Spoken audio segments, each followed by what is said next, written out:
السلام عليكم.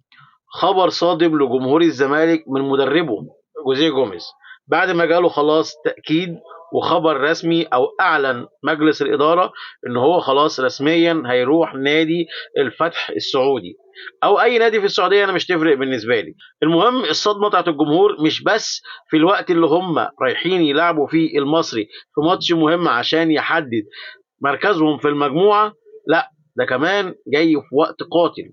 مين المدرب اللي هيجي دلوقتي ويقدر يشيل الليلة دي؟ مين المدرب اللي هيلعب في ظل النواقص الكتيرة في الفرقة دي؟ مين المدرب اللي هيجي دلوقتي وهيختار لعيبة علشان تقدر تكمل معاه؟ مين المدرب اللي هيجي يقدر يعمل كل ده مع الزمالك في الوقت الصغير ده؟ خلاص انتوا عارفين ان الانتقالات الشتوية فاضل لها اقل من 20 يوم، يعني خلاص الدنيا هتبقى مش هتلحق تظبط. فمين المدرب اللي هيجي؟ يا ترى الزمالك هيقدر يلحق يجيب مدرب اجنبي بنفس الكفاءه، ولا هيمشي الدنيا بمدرب مصري لنهايه الموسم؟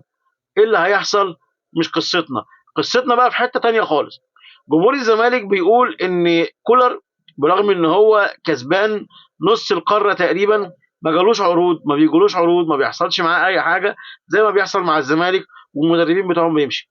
احب اقول لك ان مجلس اداره الاهلي بيعرف ازاي يعمل عقد محترم مع المدرب بتاعه ومع اللعيبه بتاعته، يخليه ما يبصش بره، ما يخلوش يبقى ناقصه اي حاجه. وهنا الفرق ما بين النادي الاهلي واي نادي تاني. لازم تبقى عارف ان النادي الاهلي ليه نظام وليه قواعد لازم تمشي عليها. لو انت مدرب او لو انت اداري او لو انت لاعب، عايز لعيبه بنجيب لك اللي انت عايزه، عايز فلوس بنديك اللي انت عايزه بالمعقول. فالدنيا في الاهلي ما بتتقارنش باي نادي تاني. بلاش تبص للنادي الاهلي عشان انت في حته بعيد عن النادي الاهلي خالص. مساء الفل.